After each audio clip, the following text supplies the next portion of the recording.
Good morning. এটা কে বলো তো? এটা হচ্ছে আমাদের টিনটিনের ছানা। টিনটিনকে তো তোমরা অনেকেই চেনো। তো এটা হচ্ছে টিনটিনের ছানা। আমি সকালবেলা দোকানে গেছিলাম ছাতু আনতে, আর আলু ঠালু এসব আনতে গেছিলাম। তো গিয়ে দেখি এরা খেলা করছে। এরা 4টে ভাই বোন আছে, কিন্তু আমি এদেরকে কখনোই মানে একটু ছুঁয়ে দেখতে পারিনি, জানো তো। কারণ কি, একজনের বাড়িতে থাকে, একটা দিদির বাড়িতে। তো আমি দুবার দেখে এসেছিলাম, কিন্তু বারবার তো মানুষের মানে বাড়িতে গিয়ে মানে যাওয়াটা ঠিক না, সেজন্য আমি যাই না। কিন্তু আমি যখনই দোকানে যাই না, রাস্তা থেকে এদের দিকে তাকিয়ে থাকি যে একটু যদি আমি আদর করতে পারতাম। ও খেতে শেখিনি, এখন ওকে খেতে দিচ্ছিলাম, ও খেতে শেখিনি। তো আজকে আমি রাস্তায় দেখতে পেয়েছি, আমি আর সুযোগটা হাতছাড়া করিনি। আমি ওকে তুলে নিয়ে চলে এসেছি। হয়তো দিদিটা খুঁজতেও পারে, কারণ রেখেছে যত্ন করে 4টে ভাই বোনকে। ওই জন্য দিয়ে আসছি, তাড়াতাড়ি, বেশি দেরি করব না। একটু আদর করে নিয়েছি, তাই তো। কি ভালো, কি ভালো গো, দেখো দেখো। একটু আদর করছি বলে জানো তো, দরজাটা খুলে একটু আদর করছি বলে জানো তো, এত আদুরে ও।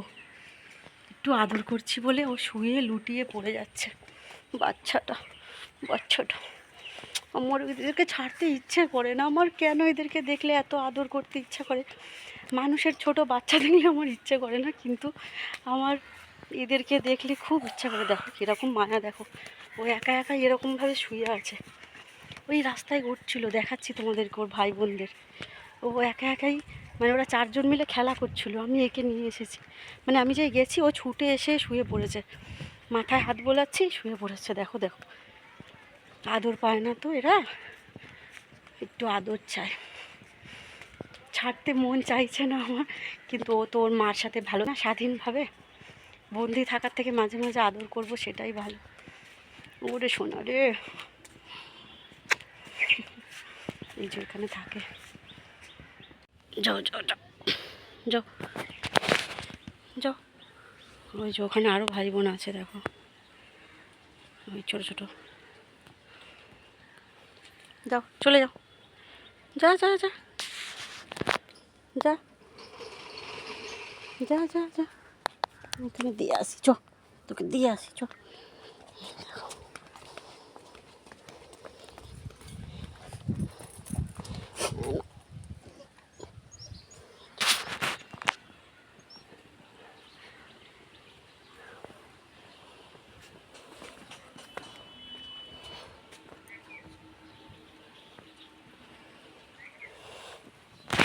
দেখলে ছেড়ে দিয়ে আসলাম, চুপটি করে শুয়ে আছে। আমার যদি কোনো দিন ভগবান আমাকে যদি একটা জায়গা বাড়ি দেয়, আমি মনে হয় কেউ মনে হয় ঘরে ঢুকতে পারবে না, ঢুকলে মানে মানুষ দেখতে পাবে না, খালি দেখবে ওই ছানাগুলো শুয়ে আছে, তার মারা শুয়ে আছে, মানে ঘর ভর্তি করে দেবো আমি এনে এনে এদেরকে।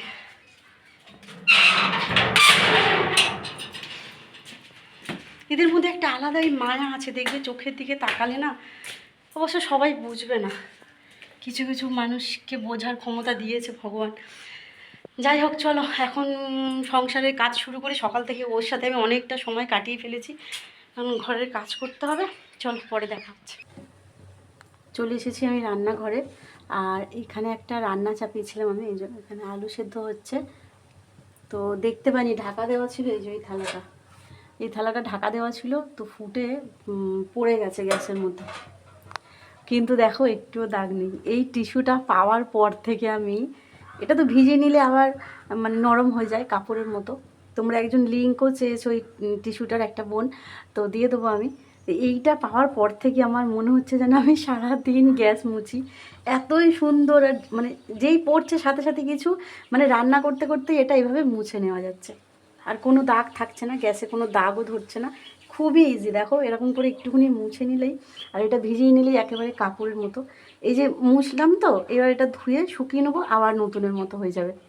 এই টিস্যুটা পাওয়ার পর থেকে মনে হচ্ছে যেন আমি সারাদিন গ্যাসই মুছতে থাকি। দেখো কি সুন্দর চকচকে হয়ে গেল, পরে পুরো ভেসে গেছিলো জায়গাটা। তো যাই হোক, এখানে রান্না চাপিয়ে দিয়েছি, এখন এখানে আলু সেদ্ধ হচ্ছে, এখানে হচ্ছে ফ্রেঞ্চ ফ্রাই বানাবো আর কি, মানে ওই আলু ভাজা। তো জয়ের এটা খেতে খুব ভালো লাগে, একবার বানিয়েছিলাম, তো কালকে থেকে বলছে একটু বানান আবার ওরকম। তো ওই জন্য এখানে আলু সেদ্ধ বসিয়েছি, আর আজকে একটু সেদ্ধ ভাত খাবো আমি। কালকে সারা দিন ভাত খাইনি, সারাদিন পর আজকে আমার একটু ইচ্ছা হলো সেদ্ধ ভাত খেতে। তো এই জন্য এই সবজিগুলো সব এখানে ধুয়ে রেখেছি। এখানে আছে হচ্ছে বেগুন, একটা বেগুন ছিল, ভাবলাম সেদ্ধ দিয়ে দিই, আর কুমড়ো, আর তার সাথে রয়েছে আলু, এখানে রয়েছে পেঁপে, 4 টুকরো পেঁপে রয়েছে, মানে 4 রকম সবজি সেদ্ধ করবো। আর এতগুলো সবজি কিন্তু আমি খাবো না একা, বোন আসবে, তো দুজনে মিলে আজকে সেদ্ধ ভাত খাবো দুপুরবেলা। সেদ্ধ ভাতটা এখন চাপাবো না, এটা সবজিটা রেডি করে রাখছি, ওটা পরে করবো।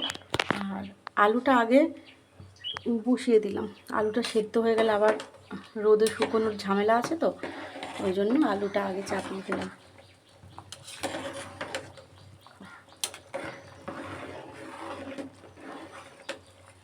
এটা হয়ে যাক, আর একটুখানি ফুটলে নামিয়ে দেবো জল ঝরিয়ে, তারপর এটা রোদে শুকাতে দেবো। এখানে দেখো আলুগুলো সেদ্ধ হয়ে গেছে, সামান্য একটু হলুদ দিয়ে সেদ্ধ করেছিলাম, একটুখানি নুন আর একটুখানি হলুদ দিয়ে। তো তারপর ভালো করে জল ঝরিয়ে, আর সেদ্ধটা এমনভাবেই করতে হবে যাতে করে মানে আলুটা একটার সাথে একটা লেগে না যায়, ছাড়া ছাড়া থাকে আলুগুলো। তো একদমই অল্প সামান্য সেদ্ধ করতে হবে। তো সেদ্ধ করার পরে ভালো করে জল ঝরিয়ে আর কিছুক্ষণ রেখে দিয়েছিলাম, ঠান্ডা হওয়ার পরে সামান্য একটু গোলমরিচ আর একটুখানি নুন মিশিয়ে আর এই রোদে রাখবো, দুপুর পর্যন্ত রাখবো, তারপর তুলে নেবো, একটা ঝুড়ি চাপা দিয়ে রেখে দেবো। আর এর মধ্যে যদি তোমরা একটু অরিগ্যানো দিতে পারো আরও বেশি ভালো লাগবে। আমি গোলমরিচ দিয়েছি, এটা ভাজার পরে একটু টেস্টটা আরও ভালো হবে। এমনিও ভাজা যায়, আলু ভাজা যে কোনোভাবেই ভালো লাগে খেতে। প্রত্যেকটা আলুর গায়ে যেন সমানভাবে রোদ লাগে, তাহলে পরে আলুগুলো যত ভালো শুকোবে ভাজার সময় না, ততটা ক্রিস্পি হবে, খেতে ভালো লাগবে। এটা মানে এটা যদি করে রেখে দাও তোমরা, এটা কিন্তু অনেক দিন পর্যন্ত স্টোর করে রাখা যায় যদি ঠিকমতো শুকোয় তাহলে। আর এটা যখন তখন ভেজে একটু খাওয়াও যাবে চিপসের মতন, কিংবা কোনো দিন একটু ডাল করলে ধরো, ডালের সাথে একটুখানি আলু ভাজা রেখে দেওয়া যাবে এটা কৌটোয় করে। ভাবছি এরকম একটু চিপস বানিয়ে রেখে দেবো, এখন তো আলুর দাম কম, নতুন আলুর দাম, তো এরকম করে একটু চিপস বানিয়ে রেখে দিলে না, 2 কেজি মতো আলুর অনেক দিন খাওয়া যাবে। ব্যাস এটা থাক, এটার আর এখন কোনো কাজ নেই।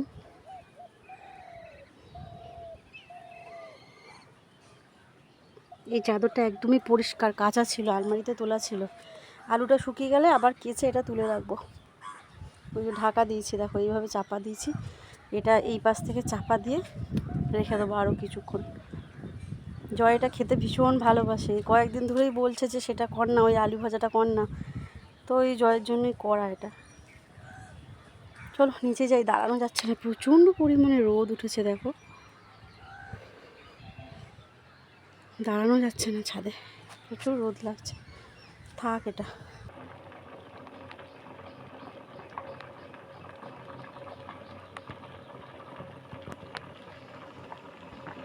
চাপিয়ে দিয়েছি বেশ কিছুক্ষণ হলো, আমার স্নান পুজো সব হয়ে গেছে, তো ভাবলাম ভাতটা চাপিয়ে দিই, গরম গরম খাওয়া যাবে, সেই কারণে আগে করিনি।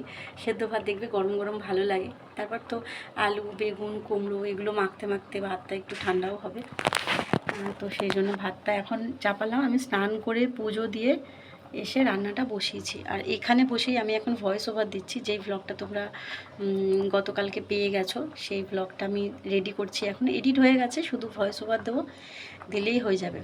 আর সেই জন্য সামনাসামনি এখানে বসে আছি, কারণ কি গ্যাসটা পরিষ্কার করেছি একটু আগে, তো এখানে বসে মাঝে মাঝেই নাড়তে হচ্ছে, সেই কারণে এখানে বসে বসেই আমি ভয়েস ওভার দিচ্ছি। সব সেদ্ধগুলো আলাদা করে নিয়েছি, প্রচণ্ড গরম ছিল, অনেকক্ষণ পর মানে ভাত থেকে তুলে অনেকক্ষণ পর এটা মাখছি এখন, মানে ফুটছিল তো ভাতটা, তখন নামিয়ে নিয়েছি। আর সব সবজি ভালো মতো সেদ্ধ হয়ে গেছে, শুধু পেঁপেটা মানে একটু শক্ত আছে, পেঁপেটা তো এমনি খাবো, মাখবো না, ওই জন্য আর তুলিনি, পেঁপেটা ভাতের মধ্যেই আছে। তো এখানে বেগুন সেদ্ধ, আলু সেদ্ধ, কুমড়ো সেদ্ধ, এগুলোকে এখন এক এক করে মাখবো। আর কাঁচা লঙ্কা নেই, সেই জন্য পাকা লঙ্কা দিয়েই আজকে মাখছি, কাঁচা লঙ্কাগুলো পেকে গেছে গরমে, জানো তো, এইবার এই লঙ্কা আনলে না পেকে যাবে। তো চলো মেখে আমি সাজিয়ে নিয়েছি সুন্দর করে আমার খাবারটা, সাজিয়ে গুছিয়ে খেতে বেশ ভালো লাগে দেখবে, মাঝে মাঝে একটু নিজের জন্য খাবার দাবার সাজানো, সবসময় তো আমরা অন্যকে সাজিয়ে গুছিয়ে খেতে দিই, কিন্তু নিজেকে কখনো সেভাবে যত্ন করে সাজিয়ে গুছিয়ে খেতে দেওয়া হয় না। আমি হাতে সময় নিয়ে একদম সাজিয়ে গুছিয়ে খাই, তো সুন্দর করে সাজিয়ে নিয়েছি। দেখো এখানে রয়েছে পেঁপে সেদ্ধ, ডিম সেদ্ধ, বেগুন মাখা, আর এখানে রয়েছে কুমড়ো মাখা। কুমড়ো মাখাও কিন্তু বেশ ভালো লাগে খেতে। এখানে রয়েছে আলু মাখা, আর এর মধ্যে সামান্য একটু ঘি দিয়েছে। এই যে, এই হচ্ছে আমার আজকের দুপুরের খাবার। এটাই খাবো এখন। অমৃত সমান। আমাকে কমেন্টে জানিও এই খাবারটা কার কার খেতে ভালো লাগে, মানে যখন তখন এই খাবারটা হলে মানে যেন মনটা ভালো হয়ে যায়। কে কে আছো এরকম আমাকে কমেন্টে জানিও যে সেদ্ধ ভাতটা যেন অমৃতের সমান তৃপ্তি করে খাও। কে কে আছো কমেন্টে অবশ্যই জানিও। তো চলো, ঠান্ডা হয়ে যাচ্ছে, একদম ধোঁয়া ওঠা ভাত এক্ষুনি আমি নামিয়েছি। তো ওটা খেয়ে নিয়ে একেবারে বিকেলবেলা তোমাদের সাথে দেখা হচ্ছে, কেমন? এখন কটা বাজে জানো? এখন বাজে রাত্রি 11টা। 11টা প্রায় বাজতে চায়, 5 মিনিট মতো বাকি আছে। তো জয় এক্ষুনি বাড়িতে ফিরেছে এইমাত্র। এই মাছটা নিয়ে এসেছে। সকালবেলা যে সেদ্ধ ভাত করেছিলাম, আর দুদিন ধরেই রান্নাবান্না হয়নি ঘরে। আগের দিনে ডালিয়ার খিচুড়ি হয়েছিল, তো ওই জন্য মাছটা নিয়ে আসলো এখন। দোকানটা বন্ধ হয়ে যাচ্ছিলো জানো, ওই তো নিয়ে এসেছে গোটা জল।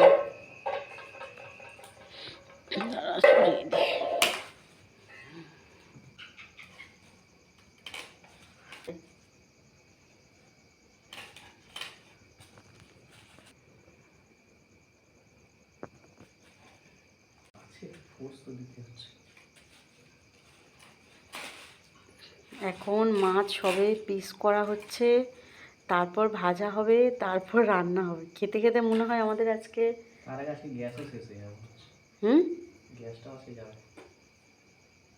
না না হয়ে যাবে। লাল তো হয়নি এখনো, নীলভাবেই চুইয়ে হচ্ছে।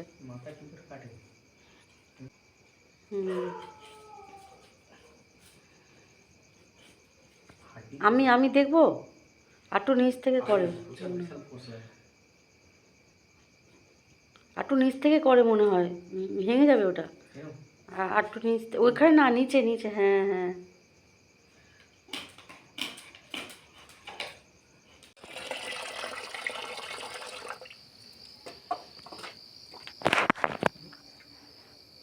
চারিদিকে অন্ধকার, সবাই ঘুমিয়ে পড়েছে। আমাদের এখন রান্না শুরু হবে সবে।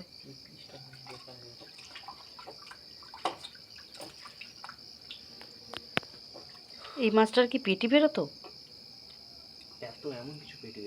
তাহলে তাহলে ছেড়ে দে, যেরকম আছে থাক।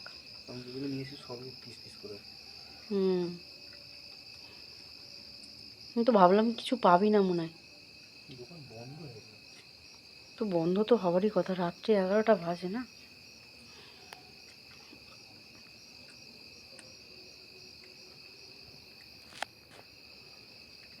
দেখো মাছ ধুয়ে আর নুন হলুদ মাখিয়ে দিয়েছে,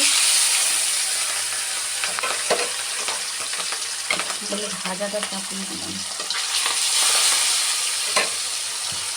গ্যাস আমাদের শেষের পথে, শেষ হয়েও যেতে পারে যখন তখন। এই মাছটা কেমন একটু হয়ে যাচ্ছে।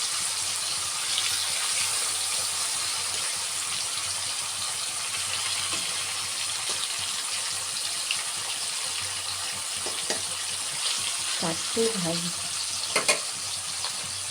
এখনো নীলই হয়ে আছে, ও লাল লাল দেখা দিয়েছে। কী হবে জানি না। এখন রাত্রি এই 11টা 18 হয়েছে। এক্ষুনি যদি শেষ হয়ে যায় গ্যাসটা, ব্যাস গেল।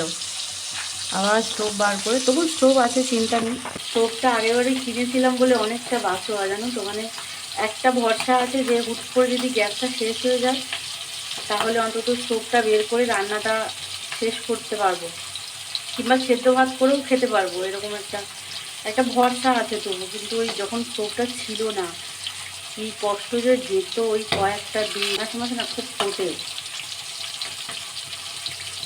আজকে আমার এত পরিমাণে ঘুম পেয়েছিল, অন্যান্য দিনে আমি 2-3টে পর্যন্ত জাগি রাতে, কিন্তু আজকে আমার মানে সন্ধ্যে থেকে একটু ঝিমানি লাগছিল, ভালো লাগছিল না। আর এডিট করতে করতে ঘুমিয়েই পড়েছি। জয় এসে ডাকলো, তারপর উঠলাম। এখন রান্না বান্না হবে আমাদের। খেতে খেতে মনে হয় আজকে 11:30 বাজে, তো 12:30 একটা বেজে যাবে আজকে খেতে খেতে। সকালবেলা কী করে উঠবো ভাবো, প্রত্যেকটা দিনই রাত হয়ে যাচ্ছে। জয় তো এখন একটু দূরেই যায়, মানে কাজের জায়গাটা একটু দূরে হয়ে গেছে, তো সেই জন্য ওর আসতে অনেকটা সময় লেগে যায়, যেতে আসতে অর্ধেক সময় চলে যায়। তো ওই জন্য এইদিকে বাজারও দেরি করে আসে, রান্না বান্নাও দেরি হয়ে যায়। আর যেদিনকে রান্নার জোগাড় থাকে সেদিন আমি রান্না করে রাখি। ভাজা হয়ে গেছে।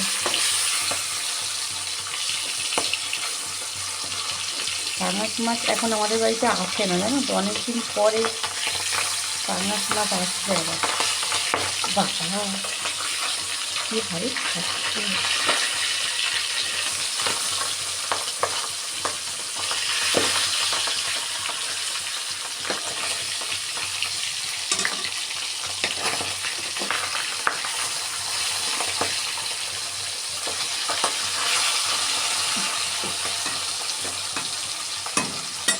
আজকে শুধু মাছের ঝাল করবো আর ভাতটা চাপিয়ে দেবো। এই যে এখানে নিয়েছি পেঁয়াজ, টমেটো, কাঁচা লঙ্কা, আর এই তেলগুলো রয়েছে, এগুলোকে এখন কিছু করবো না, এটা গরম করে রেখে দেবো। এটা সকালবেলা ভাবছি একটু পুঁই শাকের চচ্চড়ি করবো, কারণ একটু কুমড়ো রয়েছে। এই যে আজকে অবধি বেগুন ছিল, জানো, সকাল পর্যন্ত। বেগুনটা তো ভাতে দিয়ে নিলাম, খেয়ে নিলাম, জানলে বেগুনটা রেখে দিতাম। তো ওই মাছের তেলটা রেখে দেবো গরম করে। এখন টমেটো আর কাঁচা লঙ্কা নিয়ে এসেছি আজকে বাজার থেকে, আর কিছু আনিনি। কাঁচা লঙ্কা ফুরিয়ে গেছিলো, কাঁচা লঙ্কা নিয়ে এসেছি। রান্না কত দূর? মশলা কষাচ্ছি খালি। রাত 12টা বেজে গেলে এখন আমাদের ঘরে মশলা কষানো চলছে। কী করবো, তুই যে সময় আসিস বাড়ি ফিরিস তো সময় দিচ্ছি। হ্যাঁ, আমি তো রাস্তায় আড্ডা দিই, বন্ধুদের সাথে আড্ডা ফাড্ডা দিয়ে নাচ টাচ করে তবে বাড়ি আসি। আমরা হচ্ছে নেশাচর প্রাণী। সত্যি আছে। আরে মাছ ভাজা হয়ে ফেভারিট গেছে। মাছ। এর মধ্যে হলুদ আছে, আর অনেকে হবে নোংরা থালা।